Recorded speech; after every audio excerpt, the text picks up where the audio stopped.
Estamos en la compañía del doctor Jorge González Izquierdo, destacado economista, además de catedrático de la Universidad del Pacífico, un poco para analizar un primer brochazo, porque obviamente hay una gran cantidad de medidas que tienen que ser analizadas en detalle respecto a estos anuncios en el plano económico, digamos, que han sido abordados por el presidente de la República esta mañana. Jorge, un gusto, como siempre, tenerte con nosotros. Sí, muchas gracias. No sé, yo veía el cúmulo de cifras y anuncios de inversión pública y decía, ¿qué tal shock fiscal? Dios mío, o sea, esto es Alan García se quedó chico con su primer shock de inversiones del año 2006. Pero no sé, ¿cuál es tu impresión general, Jorge? Mira, estamos hablando del tema económico, obviamente. Sí, me voy a centrar en el tema económico porque algo, digamos, positivo de este mensaje hay que buscarlo en el aspecto de educación y de salud, que se han hecho anuncios importantes ahí. O sea, tampoco se puede decir que el mensaje ha sido todo negativo, ¿no? Eso no es correcto. En el aspecto de educación y en el aspecto de salud se han anunciado medidas, creo yo, bastante... Y muy concretas, aterrizadas, ¿no? Aterrizadas, bastante convenientes para el futuro económico del país y social también. Pero en el campo económico yo estoy sosteniendo que por lo menos para mí me decepcionó. ¿Por qué? Porque tú sabes, ¿no?, que la economía está sufriendo un proceso de desaceleración muy agudo. El crecimiento de mayo ha sido 1.8%. Todos, ya prácticamente todos, están concluyendo de que el de junio va a estar por ahí. De tal manera que enero, junio, primer semestre del año, estaríamos creciendo menos de 3.5%, imagínate. Menos, o sea, 3.2, no sé, pues 3.2, 3.3. Una cosa así. Con lo cual este año para mí ya está jugado. El crecimiento... Si llegamos a 4% y mucha suerte. 4, un poco menos quizá, vamos a estar, o sea, este año también. Entonces el gobierno anunció, ¿te acuerdas? Hace un par de semanas, un primer conjunto de medidas, que él mismo lo llamó paquete, no se le debe llamar paquete porque eso trae malos recuerdos. Así es, el del primer gobierno de Alan García. Así es. Después lanzó un segundo conjunto de medidas donde que le puso más plata a los trabajadores del sector público, a los trabajadores del sector privado. Y anunció que para el 28 de julio se venía un tercer conjunto de medidas. Así es. Más fuertes que las otras, y lo dijo el ministro de Economía, lo dijo el ministro de la Producción. Entonces yo estaba atento, con mi lápiz, mi papel, dije, acá mismo soy, ahora me despacho. Pero resulta que la gran mayoría de medidas que anunció el presidente eran las que ya se habían anunciado. ¿Salvo que se referirían a este Plan Nacional de Diversificación Productiva? Porque eso incluso ha sido prepublicado ya, o sea, ya no es novedad. La novedad ha sido fundamentalmente el aumentarte a 20% la tasa de depreciación. De depreciación, efectivamente. ¿No? Este tema de participar en las empresas eléctricas... con capital privado. Realmente ese ha sido lo nuevo, porque de obras por impuesto... Ni siquiera ninguna reforma. Ya se viene dando, en fin.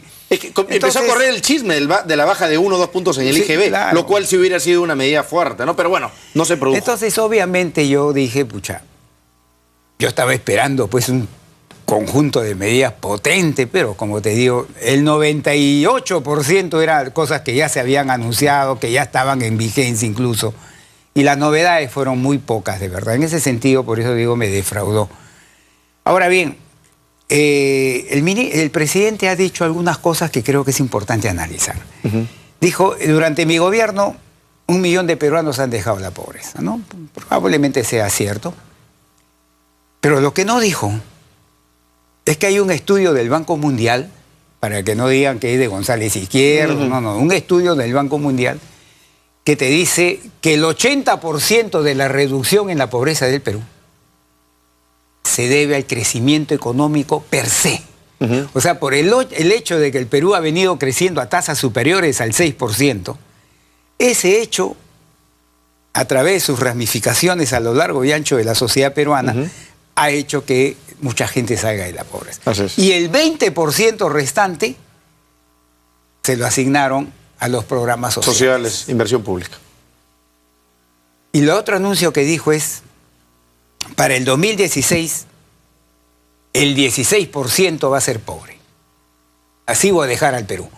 Hoy día, ¿cómo estamos? Hoy día estamos en 26. Así es. O sea que... 8 puntos menos. 10 puntos menos, perdón.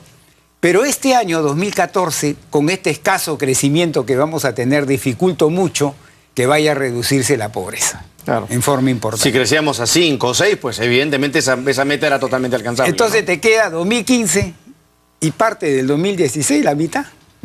Que casi no se cuenta. Por ¿no? eso, pues. Porque es el año electoral. Entonces tendríamos que en 2 años tendría que reducirse 10 puntos porcentuales la pobreza. O sea, un promedio de 5. Y yo que a nivel mundial, alcanzar 5, 2 años seguidos, poquísimas veces se ha visto. Entonces lo más probable es que tampoco cumpla con dejar al Perú con 16 puntos de pobreza. ¿No? Pero como tú Ahora, mismo has dicho, Jorge, en este programa, para ti el principal problema que hay en cuanto al crecimiento es el tema de la inversión privada la en demanda, todos los niveles. ¿te acuerdas? Efectivamente. Que al principio el ministro Castilla se resistía a siquiera mencionar la Porque palabra le echaba la culpa al entorno sector internacional. externo. Pero ahora ya me da gusto, que lo reconozca, ya ahí en lo que le has pasado, ha dicho públicamente, de hecho, estamos inyectando para estimular la demanda, lo cual me parece correcto. La pregunta es, ¿será suficiente esta gran inyección de inversión pública y promoción de para lograr esas metas? Te digo que no. ¿Por qué? Porque gran parte de esto va a ser expandir gasto corriente. Así es. Sueldos, pensión, todo eso es gasto corriente. Y a nivel internacional, la gran crisis mundial, la crisis financiera mundial, te ha dejado varias lecciones, pero una de estas lecciones, ¿sabes cuál es, Mario? Que el multiplicador del gasto corriente es así. Y el multiplicador del gasto de inversión es así. Correcto. Multiplicador, amigos, es el impacto, que cuando yo gasto, el gobierno gasta, el impacto que tiene en toda la economía. Efectivamente. Entonces, va a expandir mucho gasto corriente con un multiplicador relativamente pequeño. Yo hubiera preferido que esos recursos los meta a expandir gasto de inversión, sobre todo en infraestructura, con un efecto multiplicador de corto y largo plazo muchísimo más grande. El grueso del inversionista promedio en el Perú, ¿crees que... No, ¿Cómo va a tomar esto? Mira, el empresario en general y el inversionista nacional y extranjero en particular va a mirar y va a decir, no me ha sacado de muchas dudas. Las dudas que con las que llegué el 28 de julio, por lo menos en una parte mayoritaria, no se me han disipado. Entonces, de ese punto de vista, creo yo que el presidente perdió una excelente oportunidad en este mensaje de cambiar las expectativas de los inversionistas, de los empresarios, de los consumidores. En el sector inmobiliario como que la cosa fue un poquito más aterrizada porque habla de eliminar trámites, facilitar el tema de la habilitación urbana para construcciones. Y la depreciación. Y la depreciación. ¿Por qué? Porque ellos ven pues, que el sector construcción está así. Está creciendo pues, a tasas 3%. Cuando estaba yendo arriba de 2 dígitos. 16%. Entonces, obviamente, están preocupados. Pero estas son medidas... poca incidencia. De poca incidencia en la economía nacional. Ahora bien, también ha dicho, voy a presentar proyectos en el Congreso para mejorar la descentralización, pero eso yo lo escuché, por lo menos yo, el año pasado. Me hubiera encantado que lo hubiera dicho, lo hubiera explicado. ¿En qué consiste eso? No, eso lo mismo dijo el año pasado y también dijo, voy a mandar proyectos de ley al Congreso para arreglar esto, la mejor distribución del canon. Pero eso lo viene diciendo desde el año pasado también. Entonces, como te digo, muchas cosas ya han sido dichas. Entonces, novedad, han sido bastante pocas. Y la otra gran cifra que yo siempre le he destacado la vez pasada en mi columna, que es estos 19.000 millones de dólares, que es una inversión comprometida, es un stock de inversión con contratos ya suscritos que de verdad triplican a lo visto en años anteriores, en los quinquenios anteriores.